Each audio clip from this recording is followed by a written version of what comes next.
On behalf of myself and all the Massachusetts mayors, would like to welcome everyone here to the Boston for the 86th annual meeting of the United States Conference of Mayors. And I want to thank all the mayors for coming. I want to thank their families, and I want to thank all the press here for covering this meeting. I want to thank the president of the conference, Mayor Steve Benjamin of Columbia, South Carolina.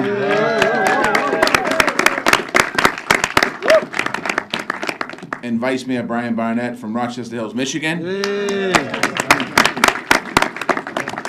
And all the mayors, the public safety leaders, the policy directors, all the staff members and the families who were here with us through Thursday.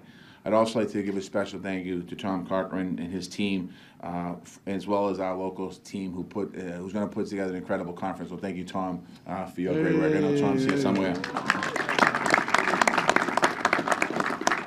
Boston is the right city at the right time for this leadership national conversation. We're certainly looking forward to being able to talk about what we're doing in our hospitals, universities, high-tech, biotech industries. We're looking forward to working collectively together on innovation, collaboration, advancing solutions to some of the toughest problems facing the American people and certainly our cities here in America. And that's what this conference is dedicated to. It's a national conversation with real leadership that produces real action. I've seen it in my 4 years attending these meetings, and what's amazing about this is we are Democrats, we are Republicans, we are independents, and we focus on the issues that are important to the people in our cities. We don't go into party politics, and that's what I think is really one of the special things about this conference. So I want to thank you all. I'm thrilled to see you. Now it's my pleasure to hand this over to our president, Steve Benjamin. Yay!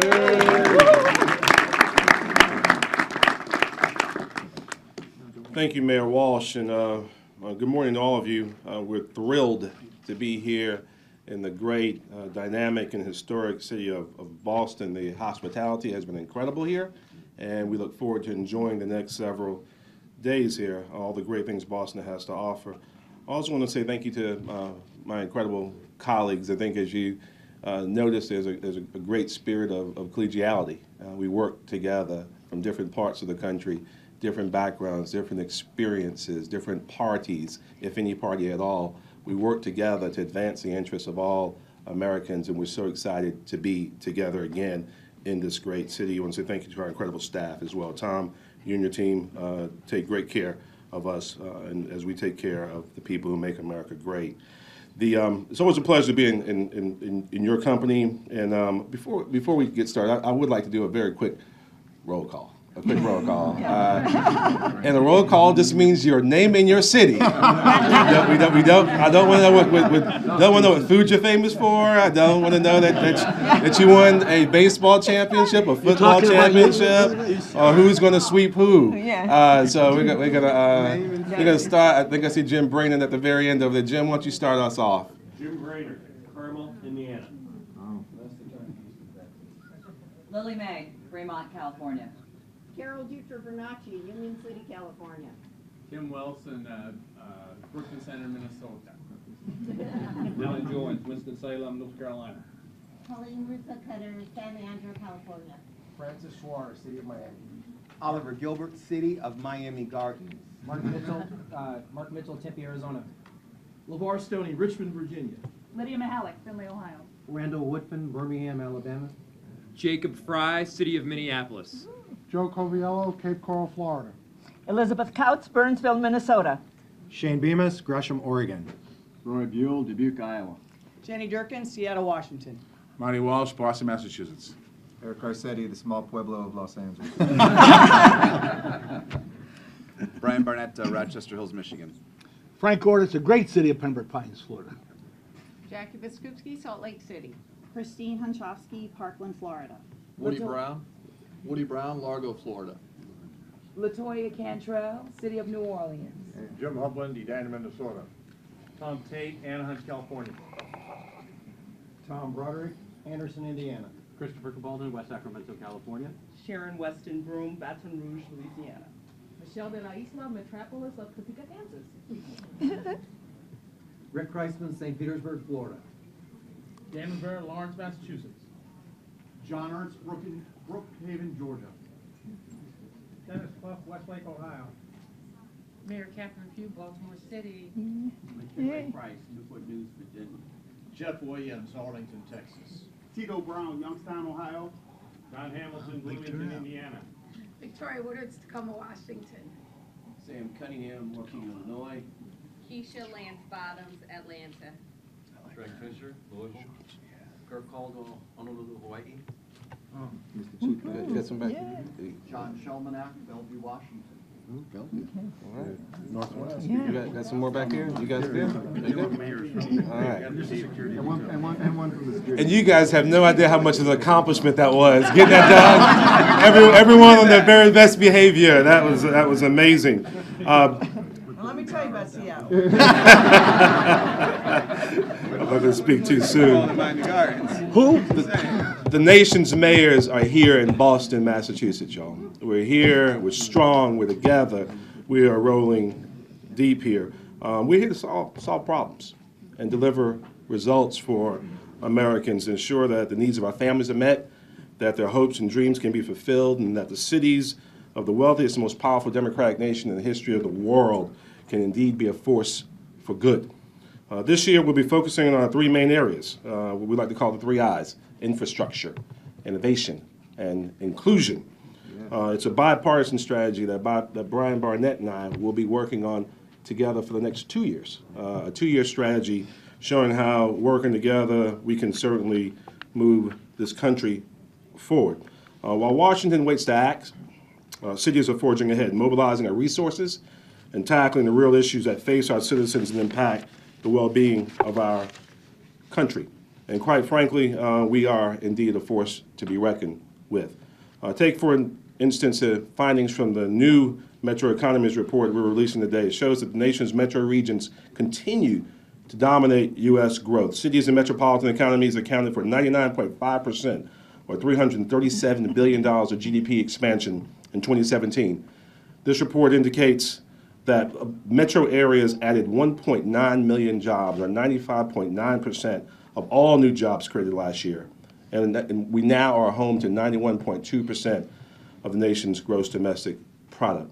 A new McKinsey report shows that smart cities are rolling, and that the trillions of dollars that will be invested in that space over the next several years will dramatically change the world for each and every one of our citizens. Mayors are leading the way and advocating for smarter, stronger, and more sensible gun policy. In April, we met with police chiefs from around the country to talk about what the nation should be doing to ensure the safety of our residents, in particular, our young people in our schools. To this end, we will be submitting a resolution on Monday titled Mayors and Police Chiefs Together in Support of Sensible Gun Policy that formally adopts the gun policies of the Major City Chiefs Association. Of course, Chief Acevedo is here with us today. There's no room in this space for empty promises and rhetoric anymore. It's time for decisive action, and we're so excited to have a partnership, a true partnership with the Major City Chiefs.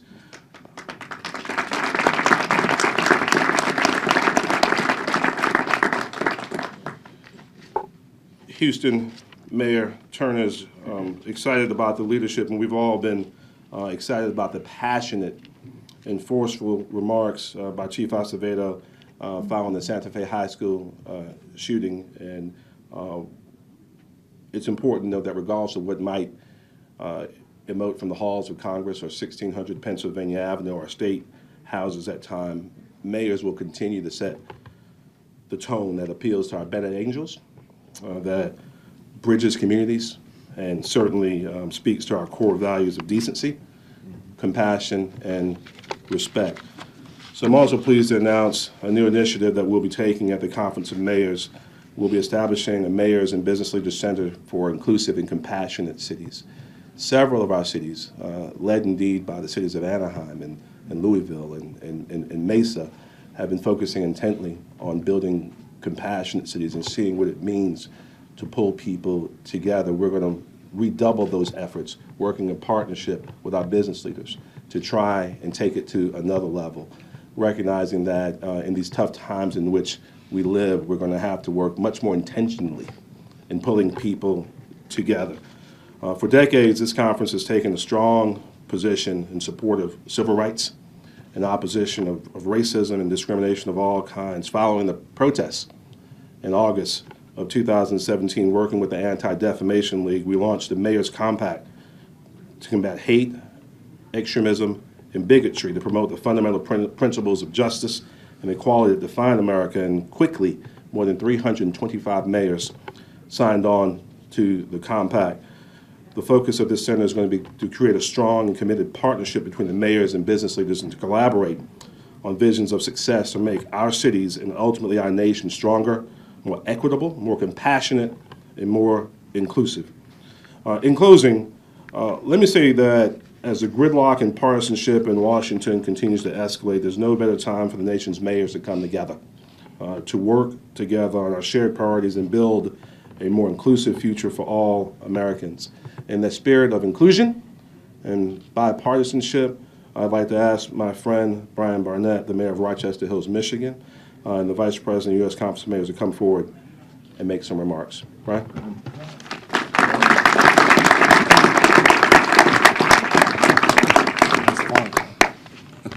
Well, thank you, Mayor Benjamin. Good morning, everyone. It's nice to stand here, not just with colleagues this morning, but if you can't tell, we actually like each other a lot out here. We're friends, and it makes our work a little bit easier. We all share a passion for our residents, a passion for our communities, and a passion for America's future. I think that's what brings us together more so than anything. I thank Mayor Benjamin for his leadership, and Tom Cochran and his incredible team for their guidance. Both Mayor Benjamin and I believe strongly that our 3 Eyes initiative will harness our collective bipartisan muscle and focus our efforts as we continue to advocate for the nation's cities. You won't find much disagreement up here, but we all believe that mayors have been and are incredibly effective when it comes to leveraging our resources. We're finding new ways to invest in our infrastructure and preparing for the advances that will come with automation and the shifts that it will create in our workforce and how we must prepare for those. And to echo Mayor Benjamin's sentiment about the rhetoric heating up all around us, I know that mayors across the country are, as he mentioned, redoubling our efforts to bridge that divide. We do it as we stand before you today, and to create that unified and respectful relationship in support of our strong communities. Of course, we are in Boston and excited to be here. And perhaps there's no better example of a city in our nation's history where people have come together, bringing different perspectives, feelings on farms or factories or even fair taxation. And they've used those different perspectives to focus on a common good and to ultimately drive our nation forward. And here in this city, created much of the foundation that we enjoy and appreciate in our country today. And we gather in a similar spirit and fashion as mayors this week. It was John F. Kennedy who once stated that leadership and learning are indispensable to each other, and that efforts and courage are not enough without purpose and direction. And we look to bring that purpose and direction over the next few days. I'm looking forward to the conversations we'll be having with my fellow mayors and you in the private sector and media, as I am certain that they will help us both be better mayors at home and deliver better collective results for our country. Thank you. Mayor Benjamin.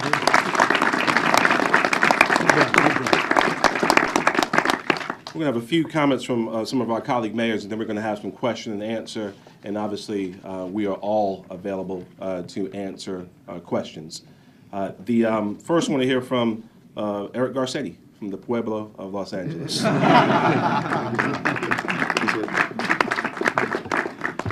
Thank you so much, President Benjamin, and thank you for who you are and the way you are leading not just this conference, but your city and this nation. And I want to thank Marty Walsh, our dear friend. We are Boston strong here together, and this is an incredible city, one of the birthplaces of democracy in this country. And to be here together across party lines with people solving real problems, not imaginary ones. We come together to unite, not to divide. We come here to add and not to subtract.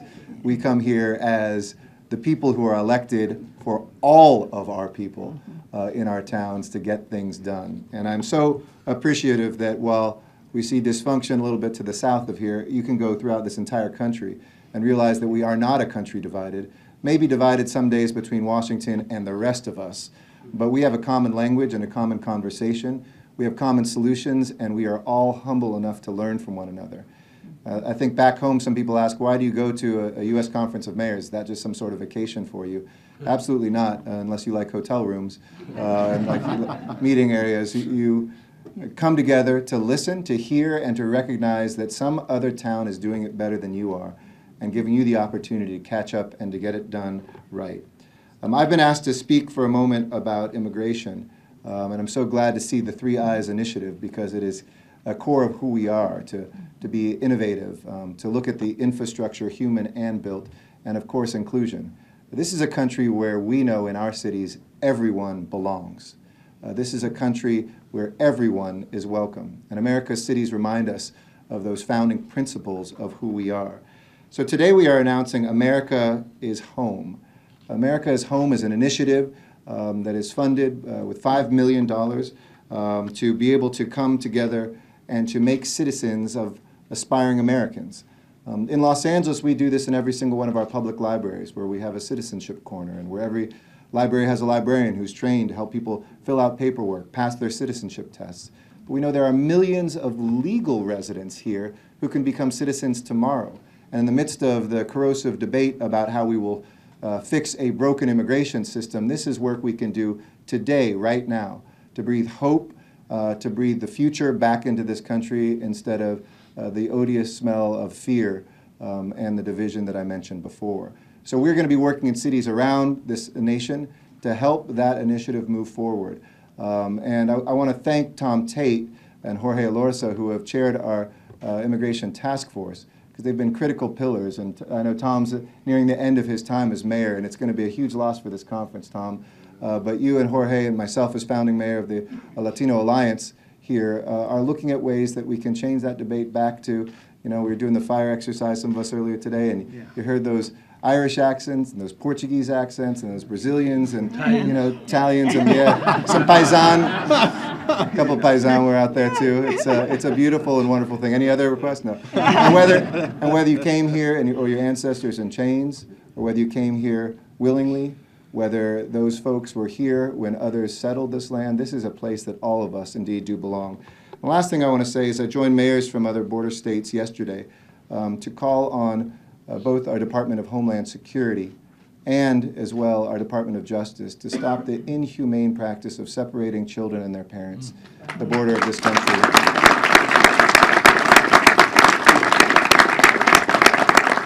We have laws, we have to obey laws, we need to fix systems, but can we be human beings first? Can we be parents first?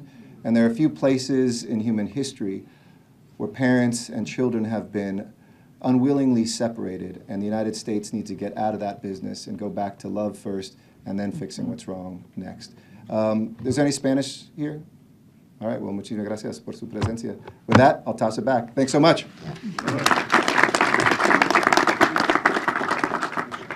So, a reference, we're so excited about the continued long-term but growing partnership with the Major Cities Chief Association.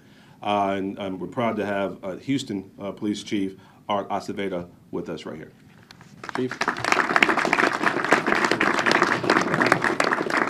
Well, good morning. First, I have to just comment, Mayor Turner. I don't know how you hang out with this motley crew, because you guys are hard to control. I'll just say that right off the bat. But it is a great day here in Boston. I'm so honored to be here on behalf of Tom Manger, the President of Major City Chiefs, to stand with America's mayors. Because, you know, as police chiefs, we stand side and side with our mayors, with Mayor Turner, who are taking on issues because these mayors have the courage to focus on public policy, have the courage to understand that public safety and gun violence isn't a Republican issue, it's not a Democratic issue, it's an American issue, and it's a public health epidemic. And I want to just tell the mayors thank you on behalf of all of us. Because every day we're talking about school shootings, but every day on the streets of the United States, children, young people, lives are cut short as a result of gun violence.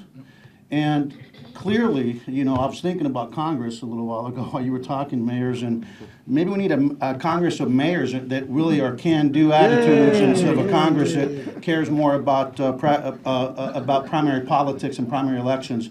And so moving forward, this is just a beginning. I'd like to tell the mayors on behalf of the chiefs, Chief Colina's here from Miami, just saw a minute ago. that history is going to prove the mayors are on the right side. History is going to prove that those that are standing with children, standing with families, standing with school districts that are being torn apart on a daily basis by gun violence as a result of gun violence are going to prove that you had the courage. And I'm proud to stand with my mayor, Sylvester Turner, who, quite frankly, some that don't like what we have to say, dismiss. See, it's all about law and order. It's all about supporting law enforcement until some folks don't like what their base, out of touch base on both sides, I might add, don't like. The truth of the matter is that these mayors are smart. When they vetted us as police chiefs, they know that our #1 goal should be to keep people safe. And like I always like to say, I vetted my mayor too, and we actually, our positions on these issues predate my being your chief.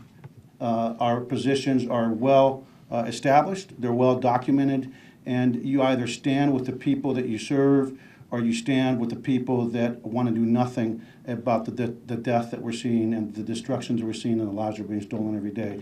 So let this be a beginning. But again, mayors, on behalf of all the chiefs, this is a great day.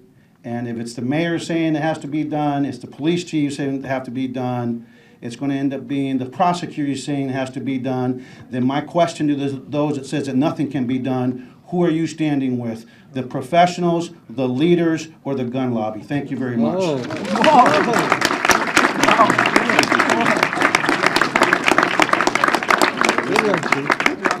There's indeed, there's indeed.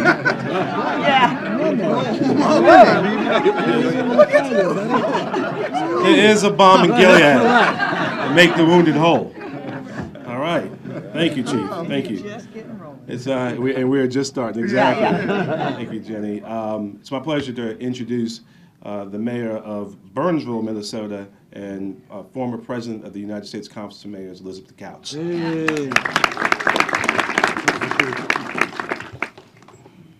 Thank you, Mr. President, and thank you for your leadership. We stand before you as a collective group. We are the party of mayors, standing for Americans, the people we represent in our cities, and also the businesses that are in our cities that make this country economically viable. So that's who we are. We are a can-do group of folks. And our president talked about inclusivity as part of the 3 I's. I'd like to talk to you about what we're doing here at the U.S. Conference of Mayors in support of women and their efforts, not only in our country, but around the world, with the help of the Wilson Institute. That the 50 by 50 project is that by the year 2050, 50% of elected offices held throughout the world will be held by women, and 50% of C-suites and boards will be held by women. Why is that?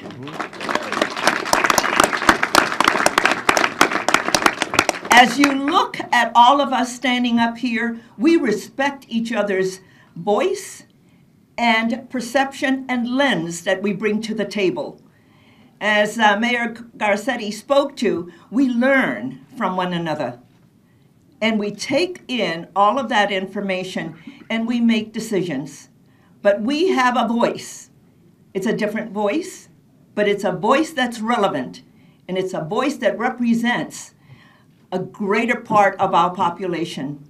So the U.S. Conference of Mayors will have a very strong agenda during this meeting around women and also women mayors in our organization and how we can continue to grow that particular demographics of mayors in America and then also throughout the world. And we hope to have your support as we continue our work in inclusion and in infrastructure. I heard that infrastructure is not just the built environment, but also the human environment. And that's what it's all about as well. So it is about, we talk about caring and compassion. This is what it's about. We are a group of mayors who first love one another, love our community, are compassionate, and we care, and we want everyone to prosper and to thrive. Thank you, Mr. President. Thank you.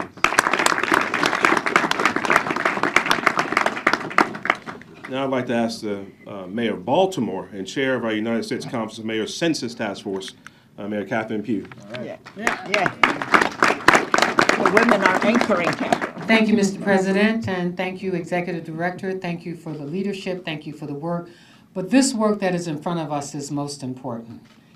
We know that the history of the United States Census is about counting those who are in our country. Mm-hmm. There is, as you well know, a question that has been added that should not be on the census. Mm-hmm. If you look back at the history of the census, it is about counting every individual that is in your community, because federal dollars flow into your communities based on the population, not on the citizenship.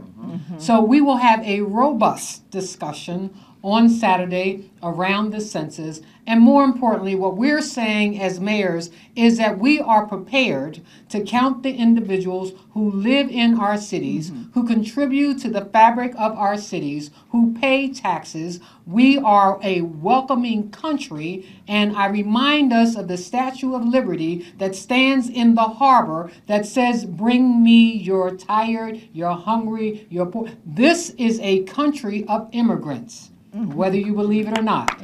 No matter how you came here, unless you are a Native American, you are an immigrant.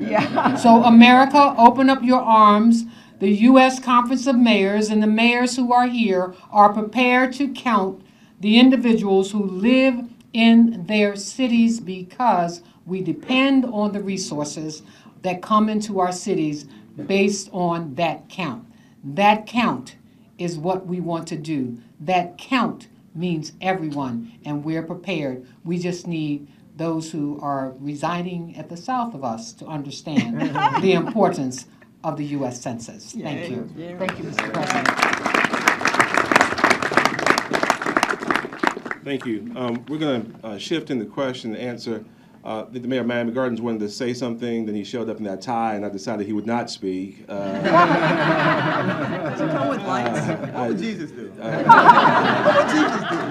He wouldn't wear that tie. He wouldn't say so. Mayor Oliver Gilbert. Listen, I'm wearing an orange tie every day as a statement against gun violence. All right. Yeah, because it affects us every day. So we're going to have on an orange tie every day. Listen, I'm the president of African American Mayors. I'm proud to be here with you all, my colleagues. I had to lean over and ask Francis, Mayor Suarez from the city of Miami, I said, "Are you a Republican?" And he said, "Are you a Democrat?" And we had the conversation just now, because when we're trying to keep people safe in Miami-Dade County, we never ask each other that question. When we're talking about economic development, we never ask each other that question. Look, the mayors up here, the mayors across this country, from Houston to Hawaii, from South Carolina to South Dakota, they're the people who we are the people who actually architect the American dream. And it's always evolving, it's always being drawn.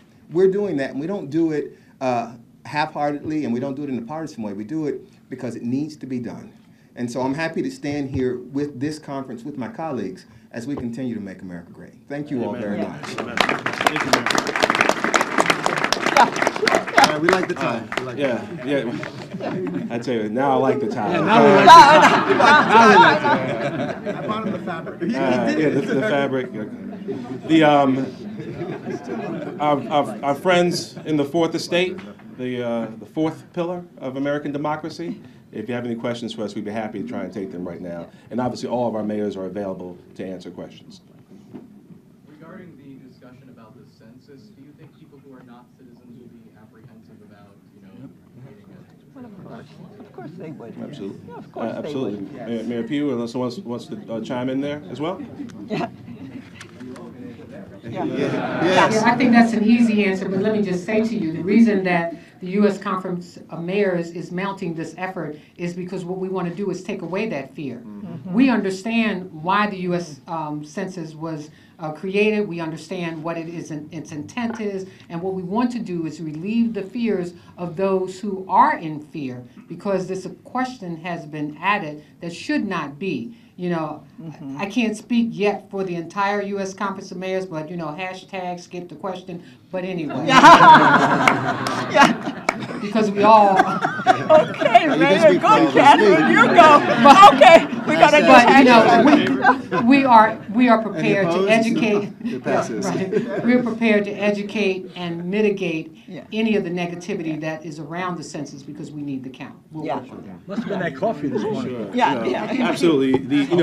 It's important because there have been a number of suggestions in the media that mayors' concern about an undercount is because of just financial issues.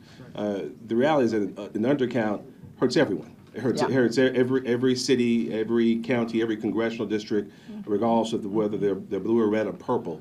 So we need an accurate count so we can determine how our collective resources are distributed to meet the needs of all the people who live within our borders. It's just good government. It's smart, and certainly the census ought not be used as any type of a weapon in our need for national immigration, comprehensive immigration reform. Other questions? We're so good. I like it. Thank y'all so much. Thank y'all so much.